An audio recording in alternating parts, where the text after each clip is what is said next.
Hello there. Yes, I'm able to share my screen. Thank you.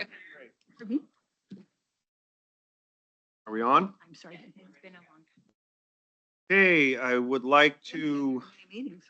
start this Monday, December 16th, City Council work session, 6 PM. Tonight, we are discussing the 50-year plan. We're joined here by two members of our Planning Commission, Harlow Vernwald and Rita Bernhardt. And we have Beth Goodman on the computer.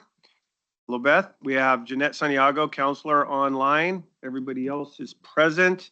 And City Planner Lori Joseph Oliver. Why don't you take it away? Perfect. Thank you, Mayor and Council and Planning Commissioners for being here. I am going to go ahead and hand this over to Beth Goodman, our consultant working feverishly for us on the 50-year plan. Thank you very much, Laurie. I'm going to share my screen with you, and y'all can see my PowerPoint now. Making sure. Yes. Okay, excellent. So as Laurie mentioned, we've been working with the city on the 50-year plan since I think it's 2023, maybe 2022. It's been a little while. And we're getting towards the end, and with any project like this that involves urban growth boundary and urban reserves, it gets more complicated as you get towards the end. So that's what we've been dealing with as we've gone through the summer and here into the fall and almost winter. So what we're doing is we're coming here tonight to ask you some questions and make sure that you understand why we're going the direction that we're going. And also get a little bit of legal opinion from your attorney, Ashley, who's also here. And get direction from you so that we can complete the analysis we're doing and complete the 50-year plan. So what we've got upcoming is working on drafting that 50-year plan, which is based on your housing needs analysis, your economic opportunities analysis, as well as analysis of other land needs, like land needs for municipal uses, churches, that kind of thing.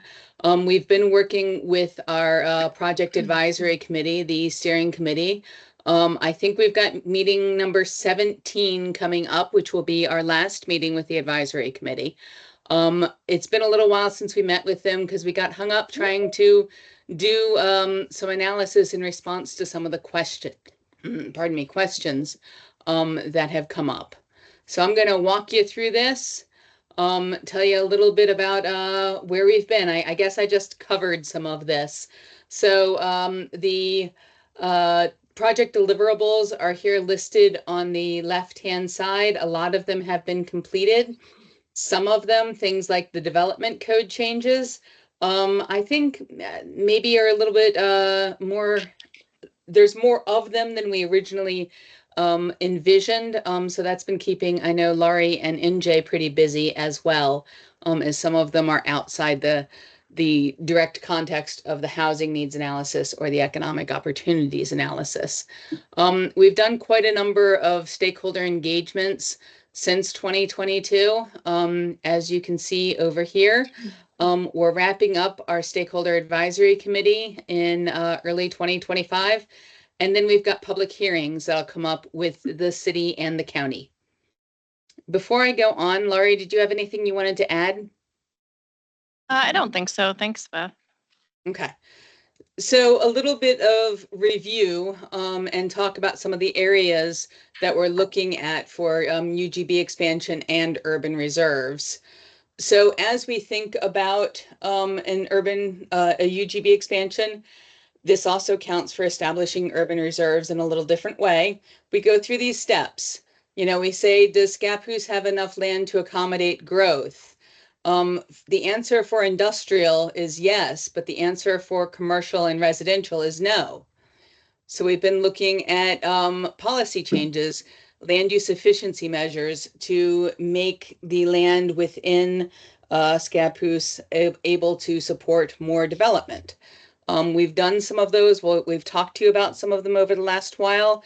They're largely zoning code changes and some zoning map changes. And so then does Scappoose have enough land now? The answer is generally speaking, no. So you look at an urban growth boundary expansion. And this is where we are. And then step 4, where we're going, is the adoption process to expand the urban growth boundary analysis, the urban growth boundary and state acknowledgement. So we will walk you through some more of this. This, generally speaking, applies in a similar way for urban reserves. And as a reminder, urban reserves are land that would tell the city where it will expand as it has land needs over the 21 to 50 year land period, potentially. So in doing the process of looking at where to expand the urban growth boundary or establish urban reserves, we start with the determination of land need from the housing needs analysis, the economic opportunities analysis, and the public land analysis. We identify preliminary study areas, which we'll go over with in a few moments. We exclude constrained lands, which we'll talk about. And then we've got the land in our final study areas. And that's where we get to select land from. You have to start, this is called the priority scheme. You have to start with urban reserves or non-resource land. Scappoose doesn't have any of those right now. And then you go to exceptions land, and those are lands that are zoned as residential or commercial by the county. So they're not in exclusive farm use or other forest use or anything like that. Then you go to marginal land. That doesn't apply to Columbia County. And so then you look at low value forest and farmland and high value forest and farmland. And as you'll see, Scappoose, the low value forest and farmland is generally constrained around Scappoose, and it's generally off to the west. And then you've got a lot of high value forest and farmland. You do all of that, you get your final study areas, and then you go through your Goal 14 analysis, which looks at how do each of these different study areas efficiently accommodate the identified land needs. So for commercial or for residential, how do they compare to each other in terms of orderly and economic provision of public facilities and services? What are the comparative environmental, energy, economic, and social consequences of expansion in these different areas? And are the different areas, do they have differences in compatibility of the proposed urban uses with nearby ag and forest uses? And so I'm going to walk you through all of that, or a little bit of that, in the next set of maps. Before I go on, are there any questions in the room about what I've just said? I'm just going to illustrate that. No. Okay. All right, so our land need, and this gets really complicated really fast, and I apologize for all the darn numbers. But the long and the short of it is that you've got a deficit of land for commercial uses and semi-public uses in commercial areas. You've got a deficit of land in public zones.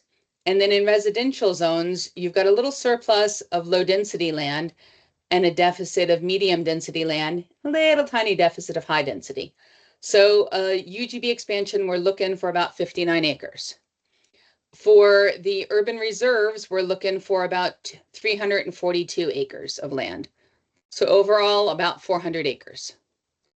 The land use efficiency measures, which I would prefer not to go into right now because I didn't come prepared with all of them because it can get a little bit long in discussing them, and we've discussed them with you before. One of them was looking at a little bit of increase in the density across all residential plan designations. We looked at different lot sizes, and out of that we can assume 3% increase in density across your plan designations. There's a few other things that you are looking at doing because you're required to by state law now, like allowing duplexes where you allow single family housing, that kind of thing. And then we looked at rezoning a few select parcels. And so in doing all of that, That got our land need down to, I believe, these numbers that you're seeing here. The land need before efficiency measures was a little bit higher than this. So these are the numbers we're working towards. So as I mentioned, the first step in this is establishing what your study areas are. So what we've got on this map is, can you guys see these cream colored areas? I don't know how well it displays. Yes, we see them well. Okay, good. So these are all exception zoning. So you can see that Scappoose has rather a lot of exception zoning all around it. And this boundary here is a half mile, and this boundary here is a mile. You're required to look out a half mile at all land around the urban growth boundary, and then a mile for exceptions areas all around the urban growth boundary. So as I mentioned, the first priority is urban reserves. You don't have those. The second priority is exceptions land and non-resource land. You don't have non-resource land, but you do have exceptions land. So that's the first place we have to look at. This gray is all in resource zoning. We'll talk about that in a little more detail in a few minutes, but it's things like exclusive farm use zoning, that kind of thing. You're not allowed to go to fourth priority land, which is farm or forest land that's not predominantly high value, until you've exhausted all of your exceptions areas. So then we add constraints onto this. So we started off with floodplain and floodway, slopes greater than 25%, and areas with high or very high landslide hazards. So we're saying that areas that like that wouldn't be considered buildable. So you can see like this little area 4 here. I like to pick on this one because everybody knows it a little bit. You've got a manufactured home park that's in this little area, and then a few other acres of exceptions zoning right around it. So this is an area that's, I think, pretty highly considered. So when we put all of this onto another map, what we've done is we've shown the exceptions areas are in hash marks, like over here, and you can see them in hash marks here. The lightest green is your low value farmland. The darker green is your high value farmland. The areas that are in red are all of the sub areas, the study areas.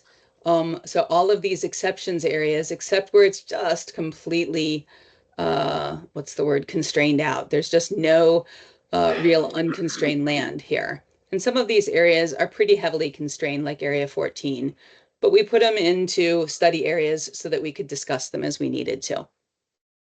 So there's about 1,500 total acres in these 23 different study areas and about 1,000 acres of unconstrained land. We broke them down the way we did because study areas need to be, generally speaking, not bigger than 100 acres. So we ended up with a lot of them. I'll also point out, just so you know, here is the Multnomah County line. We're trying not to go to the Multnomah County line. This is a half mile around the city. All right. And then this summer, the advisory committee requested we do some additional analysis. So add in stream buffers, look at slopes between 15 and 25%. And they also asked us to look at capacity on smaller lots. So what you can see here is in the dark blue, these lines here, those are stream buffers. Generally speaking, the stream buffers are within the floodplain area. And so we generally had those accounted for already. But we added them in so that we could see how much land they would take out. We also looked at areas with slopes between 15 and 25%. What we're going to tell you in a moment or two is that there was very little land that wasn't already constrained because of landslide hazards or steep slopes in the 15 to 25% land. And then we looked at a way to discount capacity on smaller lots. So if you imagine that you're bringing in some 1 acre lots that have a dwelling unit on it, you can see how that's not going to develop into 4 or 5 additional dwelling units, no matter how it's zoned over the next 20 years, or it's highly unlikely to. So there's a way to do that within the administrative rules to discount capacity on smaller lots. And so we did that additional analysis. And what we found is that because slopes between 15 and 25% are so contiguous with the other constraints we had, and because a lot of them, those slopes already had small lots, smaller than 2 acres, discounting the, bringing slopes in, let me see this a little better. Accounting for slopes between 15 and 25%, so lower sloped land, accounting for that and discounting the capacity on that land would be a fair bit of work. And it would only change the results by about 10 to 20 dwelling units, because so much of that land is already sloped more significantly, or is in landslide hazard, or has those smaller lots on it. So we brought in stream buffers, we accounted for those, and we are also discounting capacity on smaller lots. That ends up being a little bit confusing. I've got a few more slides to this, and then I'm going to pause for questions. So this just simply summarizes what I just said. So essentially, by adding the stream buffers and discounting the smaller lots, we reduce the overall available land in the sub areas by 18 acres or so. This is the slide that shows you more detail about the 15 to 25% slopes. There's not a whole lot of areas that have them. Sub area 19 had the most, with about 5 acres cumulatively in these slopes, and fewer than 8 acres across all the sub areas. And as I said, it would have a minimal impact on capacity. In part because a lot of the lots with 15 to 25% slopes were already in pretty small parcels. So we're trying to balance out responding to what the advisory committee has asked us for, and not making our analysis so much more complicated and a little more risky that it becomes more expensive. So we're trying to balance out the city council's desire not to spend a lot more money than you've already committed to on this project. So before I go on, are there any questions about any of that? Any concerns? I think some of it's a little bit confusing, and I said some of it really fast. One thing you brought up, Joe, here, you said you didn't want to go to the county line. Is there a reason why we wouldn't? I mean, it looks like there's yellow right beyond half a mile that looks very similar to all the other ones. Is there some reason you wouldn't want to go to the county line? Well, I'll give you the simple reason, and then perhaps Lauria will give you the bigger reason. You wouldn't want to go into Multnomah County, because then you'd also be subject to Multnomah County policies to a certain degree. You'll see in a few minutes that we could look at a study area that is down here, so below areas 5 and 6. But we just want to stay at least one lot away from Multnomah County and stay in Columbia County. Lauria, do you have a... There be people that own a piece of property that's both Columbia County and Washington County. I mean, it cuts through their property line. I mean, typically we try to stick to property lines and not have, you don't want like cross jurisdictional boundaries through a lot. Certainly not. That gets real hard for land use purposes. But yeah, I mean, generally speaking, we want to, like Beth said, we want to keep a little distance between there, just so that we're only looking at Columbia County and not having to then be dealing with Multnomah as well. I definitely wouldn't think of going into Multnomah County at all, but if a property line was right on the line. Looks like we have room though to stay, to keep that little bit of distance and still do what we're trying to do. Yeah. Okay, thank you. Question, just following up along that line. So I'm just trying to get a reference point. Where's Kmeyer? The street? Because that's close to, so is Kmeyer going to be included into lot 5, like area 5? Or Hang on, let me see. I'm just trying to get my I don't think we boundaries. have a large I enough think map Watson to is the see county it. line, if I remember correctly. Yeah, Is it on the line? yeah, and I would More or imagine less. logistically, just for the city We to would have be to. north of that. Okay. So what, yeah, because Kmeyer is, I think it's this section right here that we're staying away from. Okay.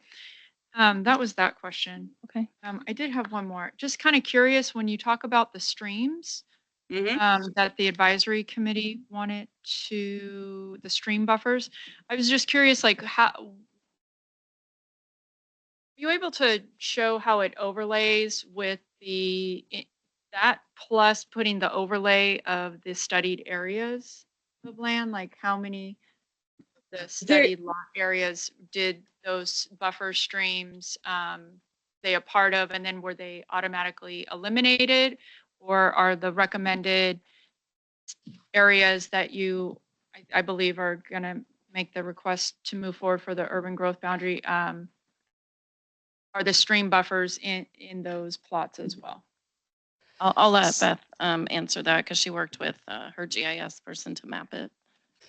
So there's really not a lot of land that is in stream buffers, but not in any other type of constraint. So you can see here, I'll point out this floodplain up here because it's actually plainer to see. Do you see that dark blue line that I'm kind of following along? The top. Is it the big thick one? This one Yeah. up here? Oh, Okay. at the top. West Lane. I just don't know if you can see it on the screen Straight you've up got. from West Lane. If you went straight up, yeah. Okay. So, Got it. so when we send you a PDF of this, I apologize that you can't see it very well. It'll be very apparent that nearly all the stream buffers are contiguous with the floodplain. And so we're talking about very few acres. Nicole might be able to answer how many few acres are in stream buffer constraints, but not in some other constraint. And yes, I'm sorry, Beth. I was just going to say, I'm pretty sure it's 8 acres across all of the sub areas. I think that's how many is affected, but I can double check. So, of more than 1,500 acres of land, a very small amount of land. Got it. Thank you. Certainly. Could somebody else in the room talk so that I can see you again? Hello. Anyone? Hi. Thank you. Anyone? I was just trying to get my Zoom to resume a focus on you so I could see you a little. Okay. Are there other questions? I'm going to show you a little more about what we're asking for tonight. I think, Beth, if I could just check in with council, if there were any questions about why we didn't make the change to the capacity for slopes between 15 and 25%, because this was something that the committee asked for. We just want to make sure that you are on board with the fact that we're trying to balance resources and money, and because the change over a 50-year horizon was a difference of 10 to 20 units, we didn't feel, and this is a very, a high look at things, we didn't feel like it was worth it to spend additional dollars to get that nitty-gritty detail if we know generally that those slopes are accounted for in other constraints. It does change a little bit of our analysis, but to not have to pin that down and define it any further would save us probably several thousands of dollars, and we would prefer to have that money spent elsewhere because this is such an overarching long-term look. That many units isn't going to make an appreciable difference. I'm okay with that. Okay. Census. Okay. Okay. Thank you. Thank you, Laurie. I also, Laurie, can you confirm that you guys can see this yellow on your screens? We can, and yes, we can see All right. it. shows Okay, up in- sometimes yellow doesn't project very well, and I hadn't thought of that because it prints beautifully. So I May apologize make for a- that. May I make a request? Yes. Beth, this is Tyler, Counselor Miller. If you know the road names for these areas, if you could call them out just for a reference point, that'd be great. Like, I know what one this is now. It's Escapus Vernonia. Mhm. But that would be helpful, I think, for the record too.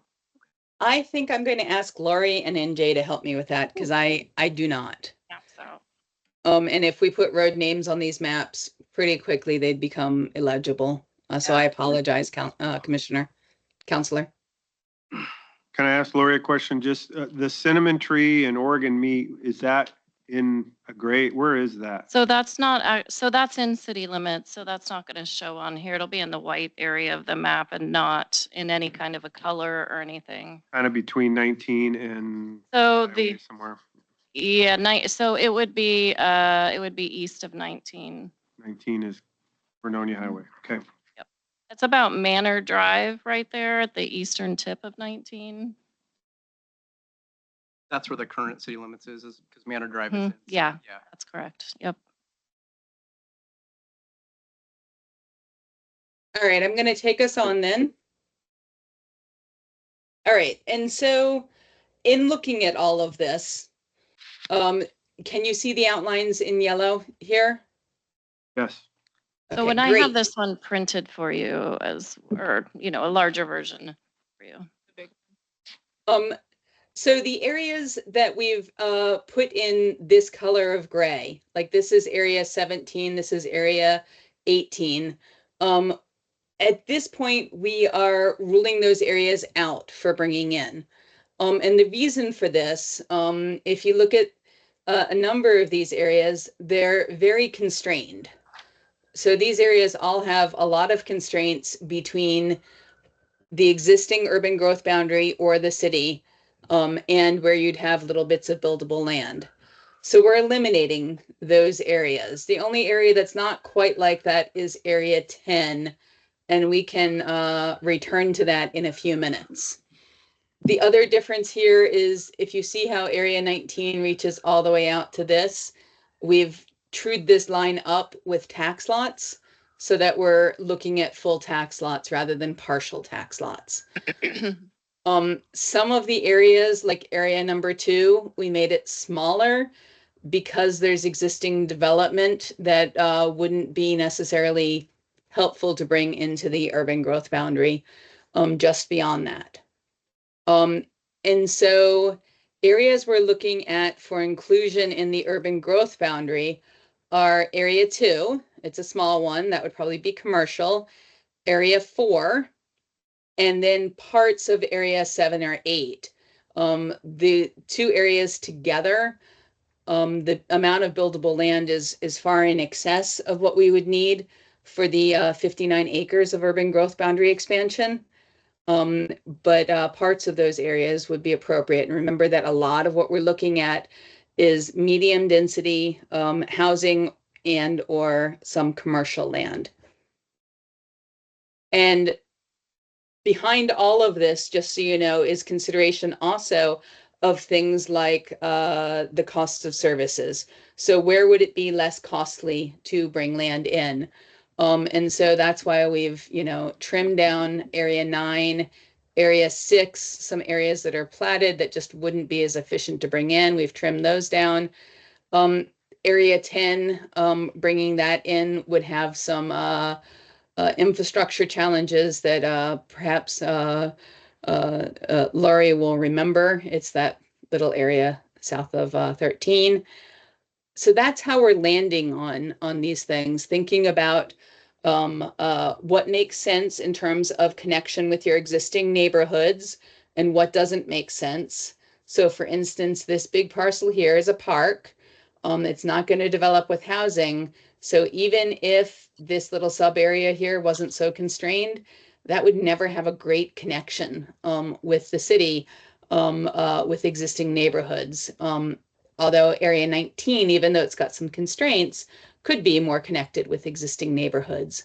So we're thinking about those kind of things and thinking a lot about costs of infrastructure in choosing amongst all of these different areas. I have a question, Beth. What Yes. was wrong with area 1? Area 1, I think the consideration, and Laurie can follow up on this, that would be good for urban reserves, and it's about wind services, when it could be serviced. Your urban growth boundary needs are a lot smaller than your urban reserves. And is that a commercial type thought process? I mean, it's along the highway. Yeah, so there. so number one likely would be identify, well, urban reserves, you don't identify what the end use would be, but yes, in our minds, that would meet like a commercial need. Anything in before that along the highway in gray, which is already in city limits, is that serviced? Or it's in the UGB, not in city UGB. limits, all of it. So yeah, the area south of 1 is in the UGB already. Or is it being? No, there are no services. And that's why 1 is, we're considering that more for urban reserves because we do not have any facilities nearby. Thank you. And I see that Jeanette is perhaps typing Oh. something in. Yes, Jeanette. Yes, thank you. I was going to say, Beth, you mentioned earlier that the high value property or priority 4 section is not an option for urban growth. Yet in section 3, there is part of the Yeah, green is in there. So I'm we wondering need to if, talk about that. okay, thank you. That's one of my questions. I just wasn't hitting you with it right now. Okay, thanks. So before we go on to area 3, which is in a slide or two, were there other questions about this particular slide? No. Okay, then the next slide is about strong candidates for area for urban reserves. So we're looking at 1, 5, 6, the remaining parts of 7 and 8, and then number 9, and then number 13. We've also got 19, 21, and 3 in the mix.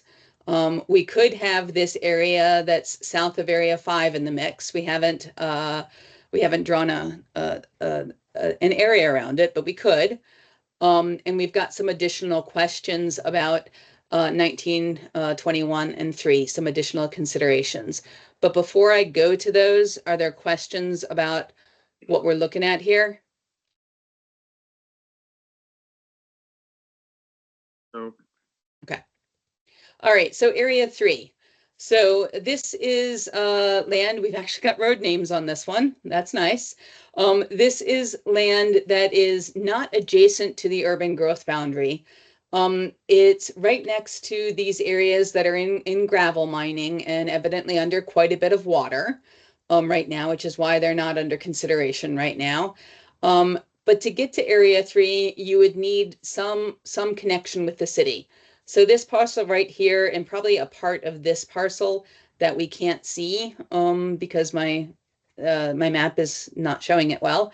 You'd have to have some sort of, connection. Now, would it be this entire parcel and a piece of this parcel below? Or would it be a strip of that parcel? That hasn't been decided at this point. This parcel here is about 15 acres. It is high value farmland. The advantages of sub area 3 is it's pretty big and it's unconstrained. And when you compare it to these other areas like 19 and 21, which have a fair bit of constraint on them, and then you also consider that the city is invested in infrastructure that leads to area 3, that starts to become an interesting area to think about.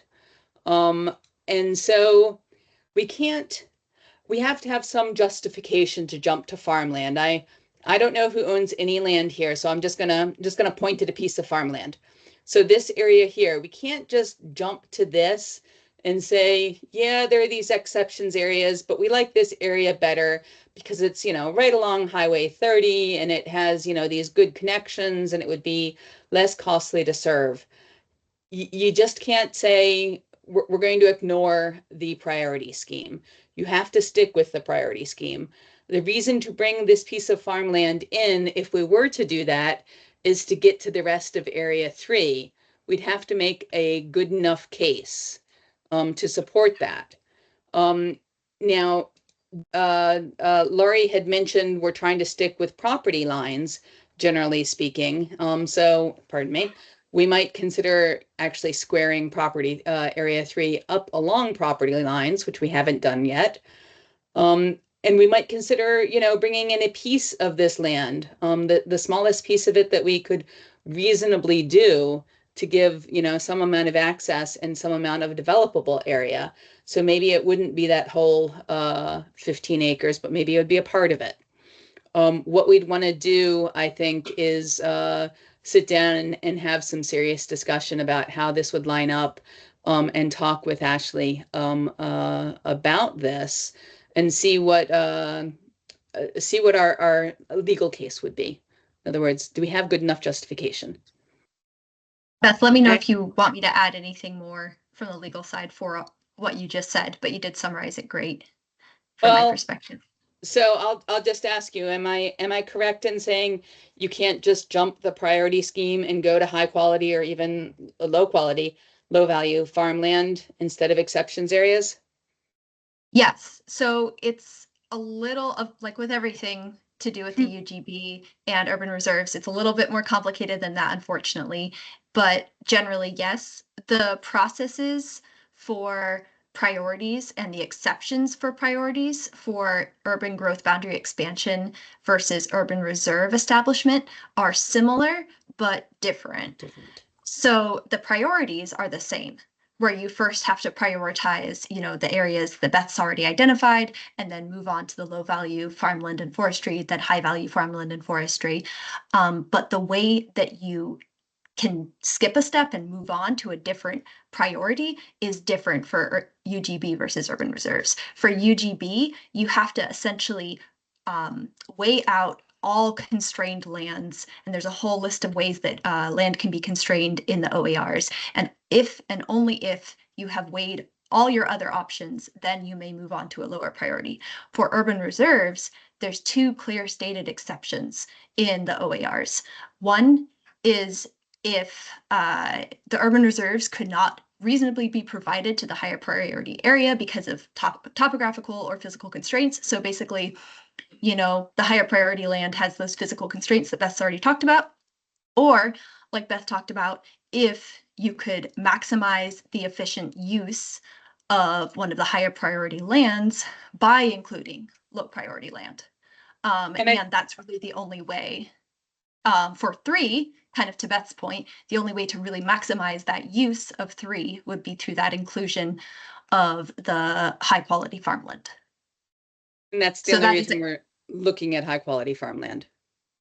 In that one context, in that one Yes. limited context. So I wanted Ashley's input here because, well, she's the attorney and I'm not. I'm just a planner, so. And it doesn't matter, obviously, on the owners of the property, because the same owner that owns all the constrained land, the water, the aggregate, is pretty much the owner of all the land you're talking about. And so you've checked, that is already high, even though it's owned by an aggregate company and they may be using it for that, it is high value farmland. That is how it's classified in the soil maps, yes. And to get a change in classification requires certain like soil tests, that kind of thing. It's not an easy thing to do. So I have a quick question for this. Is Ben, manager. So for Area 3, you'd mentioned that going for the urban reserves, the requirement's a little bit different to justify that high value farmland coming in. Is that going to create an issue in the future when we try to expand the urban growth boundary to that? Like, are we going to have to re-justify that and go through that process? Can I answer that question for you? Yes. If it's in urban reserves, no. Oh, yeah. Because the priority scheme says urban reserves are the first priority. So if you've got that little hunk along with the rest of Area 3 in urban reserves and they're acknowledged, then you don't have to go through that again. And I'll just add, that is the main reason why why urban reserves are helpful to create, right? Is because it adds a shortcut to future UGB expansion. And could you pick then a 50-foot wide stretch, through the high value farmland? So we're not taking a whole, you can minimize the amount that you would bring in to your reserves. Doesn't have to go by a property line. You can pick a number in there. So we are minimizing what we would bring in, but still getting access to 3. This is I all would, based on the sug- property owner's willingness to transact though too, correct? Eventually. Yeah, I mean, Yeah. If you're bringing them in. Yeah. Do you want to speak to that in terms of, I don't know, for Ashley or for Beth? I believe though that we could just bring in a portion, maybe a width that would support, a street or something to that extent. I generally think that creating cherry stems is bad urban form and I wouldn't do it. Mhm. But the urban form of what we're looking at here is it's all kind of not great urban form. If you look at your foot here, which I sometimes refer to as the amoeba, this is not good urban form. It's not, a nice, round or rectilinear. Area 3 is just compelling because it has land that is, less constrained, and you have services near it. And I think that trumps, some of the consideration of bringing in a cherry stem. I would say Right. nice urban form is ideal, but you kind of work with the physical constraints that you have. And so for area 3, I mean, we would definitely have to explore all the options if that was the direction that council wanted us and the planning commission wanted us to go. But I'm sure that would be one of the options, would just be a part of the high value farmland. I have a And little so- bit more to ask you before we're done with this, just so you know. Go ahead. Okay, so then if we were bringing in area 3, we probably wouldn't need all of area 19 or all of area 21.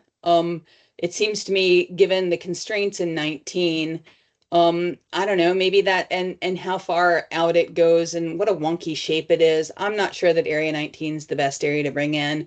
Area 21 may have a little more development potential. We might, shorten up area 21 because we need to bring in almost exactly the amount of land that is in our land need. So we need to come very, very close to like the 59 acres. And then let's see. Then there's also discussion, which I think Laurie, are you prepared to have discussion about one of the other alternatives about rezoning some land within the urban growth boundary? Not quite.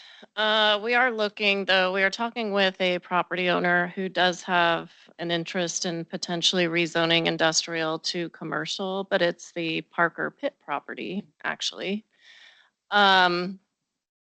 There are some complications we're dealing with right now in terms of the transportation planning rule analysis that we have to complete to rezone property. So basically it requires that we look at the change in trips that would be involved with having commercial uses there as compared to what the transportation system planned for, which was industrial growth, industrial uses, which have less trips generally than commercial uses. So we are seeing a significant impact in terms of the additional trips. And so we are working with ODOT and our traffic engineer to determine how we can at least move forward in the short term with potentially trip caps on those parcels to move forward. And then once everything gets adopted here, the city will need to plan for a transportation system plan update that matches our new EOA and HNA and takes our new UGB areas into account. At that point, we could then reflect the new designation of commercial for these areas and the trip cap, we think, but want to verify, would go away. So it would kind of be an interim measure, but it's up to the property owners if they would accept a trip cap for those rezones. We are getting closer to having answers to that, but I don't have the answers yet. So once we know what those trip caps might look like, we'll coordinate with the property owners to see if that's something they're still interested in doing. The other weird factor in that it's actually 60 acres of land that's in 2 parcels that are in that pit. It's currently mapped as floodplain. So we know that it's being filled. It's under a Dogami permit to reclaim the mine or the gravel mine that was there. It is being filled. It's pretty much to road level nearly. So we just don't know how soon they would be able to get a letter of map revision because of the changes with FEMA right now. So even though it is elevated out of the floodplain, it's likely going to be constrained for a little while longer. I'm checking with DLCD to see what kind of capacity we can assume for that land since it is mapped floodplain. So there are some other things that are working in the background that we're just not, we haven't landed for sure yet where we're at. If those do get redesignated as commercial, that would meet some of our commercial land need. We may need a slightly smaller UGB expansion or a slightly smaller urban reserve establishment. So this discussion we're having with you today, we do want to get some direction from you in case that doesn't work out. But that just gives you some background of this still could change a little bit, but we do, for the sake of time, need to know kind of your thoughts on some of these other areas. Lori- For you. Sorry, go ahead. Lori, may I ask a question? So how is the property owner's willingness to transact factored into our priority about which parcels or which areas we choose to? For UGB, et prioritize? cetera. So for sure for UGB, we haven't gotten to that level yet. We're not making contact quite yet because we haven't decided which areas they are yet. Obviously 7 and 8 are high priority. 4, I mean, we have definitely an interested party that's contacting us continually about the manufactured home park there that needs to come into the city for sewer services. And in 7 and 8, because they are aligned so well and meet all the criteria and tick all the boxes for what we need in terms of roads and utilities stubbed literally to the boundary of some of those sites, they are the best candidates. So once we're decided, then we will make contact, have an open house to speak with them and hopefully kind of answer their questions and educate them. In terms of the rezone parcels, these are property owners who came to me and asked. And the timing was perfect, so we went ahead and rolled it into our overall process. So we'll have a good idea of their willingness to transact before we basically push forward with. Go to hearings. And I can't say, and I don't know if Beth or Ashley can maybe provide some thoughts on this, but in terms of, if there's a property owner in 7 or 8 that doesn't want to be in the UGB, how is that typically handled? If they're on the edge, then, literally like on the edge of the area, like, this little parcel down here, don't Sure. bring them in. If Sure. they're in the middle of it, I think that's a lot harder discussion. Yeah. Generally speaking, I would say, it's better not to bring in people who don't want to come in. But if they're in the middle of the area, I think that becomes a broader policy discussion. I would have thought trip permit or trip count would go down at Parker once all the dump trucks weren't coming in, but not. Jeanette, you had a question? Yes, I have a question for Lori. Lori, does the trip count restriction limit what kind of businesses would be in that commercial area? Initially, does- yes. Yeah. Until that cap got lifted, it would limit, what could happen there just because, obviously, like I said before, commercial uses can have higher trip counts than other types of uses like industrial. So that's why it would be important that the property owner be okay with that. It would essentially act as a deed restriction on the property. And they would need to be fully aware of that and able to support that. Now, in the case of the Parker Pit, if that's tied up for several years while the floodplain issues are being resolved, then it could likely be fine because nothing's going to happen there anyway. But I don't know that yet. So those are the things that we're still working through.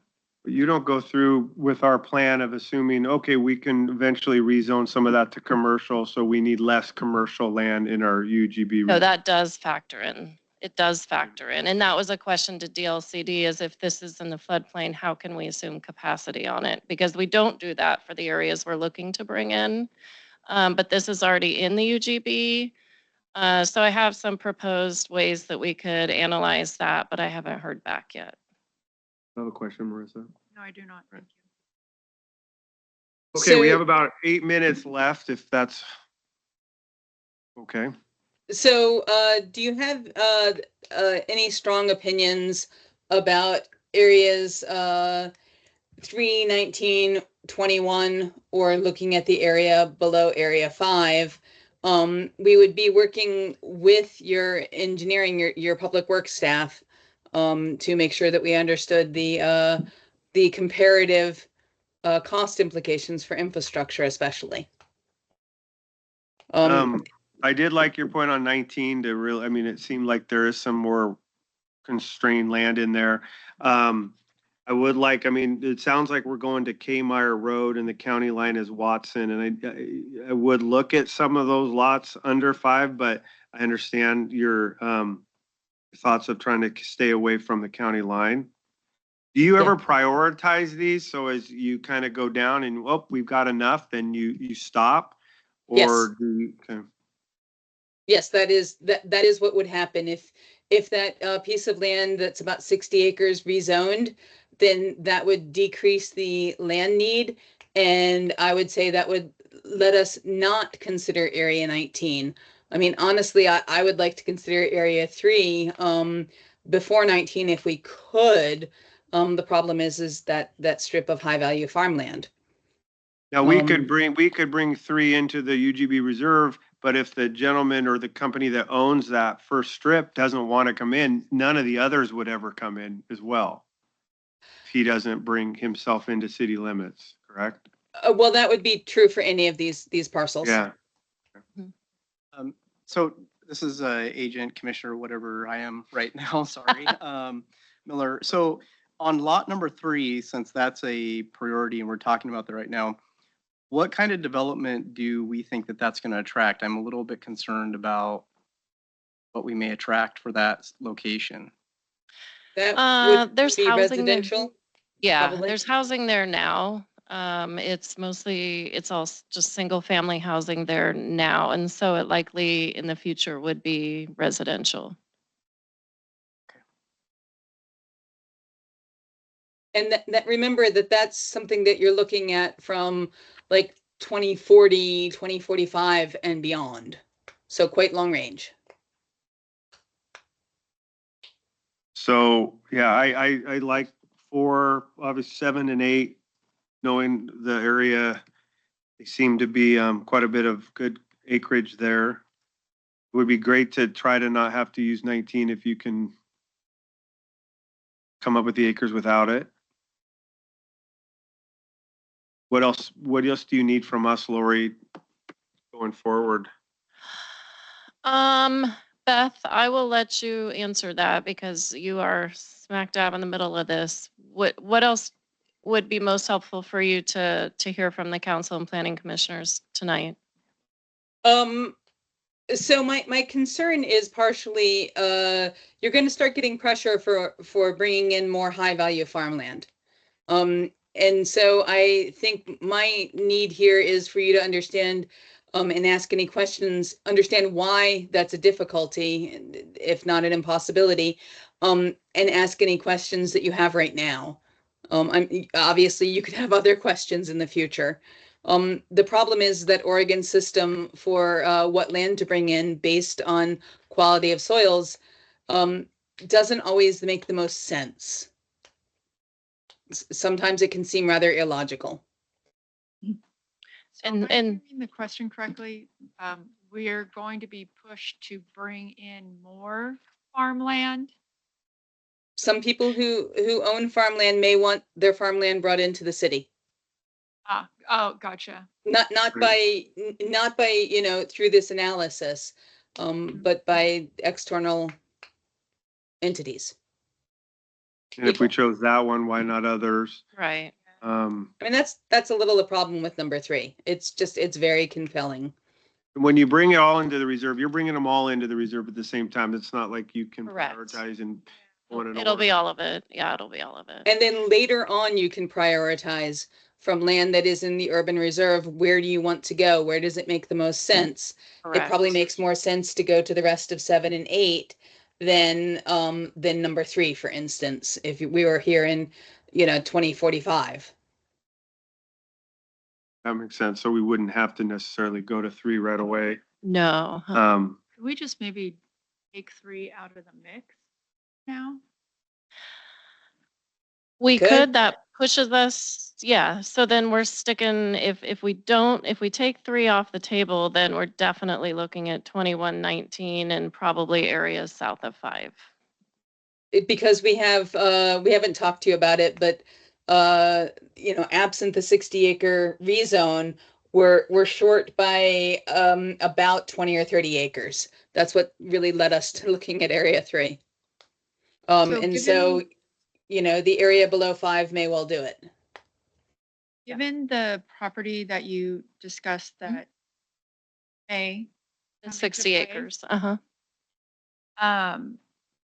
Would is it possible the timing of that will happen relatively close before we have to like finalize? Because like if that comes in, then can we revisit it since So basically, once I get an answer back from DLCD on how we can, how we should look at the capacity of that land, then it's not like if it comes in, it becomes a part of this analysis and we true up all of our numbers based on that and then go forward. Okay. So I'm pretty much going to ask Beth not to work on this until we get clear on the TPR analysis and those findings, because I cannot go backwards. Like this has gotten drug out. We're way over. Well, we're over on our task, on the amount we've spent for this task, because we've had to go back and look and do additional analysis. So trying to be very mindful to not go back, to only be moving forward on this, and then to just get your clear direction on where you prefer that we're looking.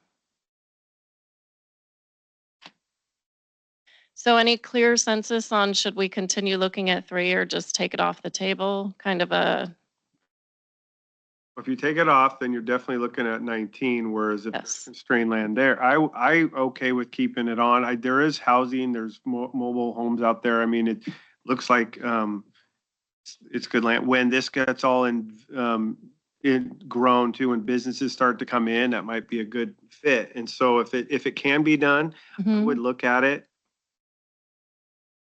Is there a sense I'm We seeing minimize the nodding, amount that we're looking nodding at. heads? About Okay. as small as a portion as you can with maybe some houses along it.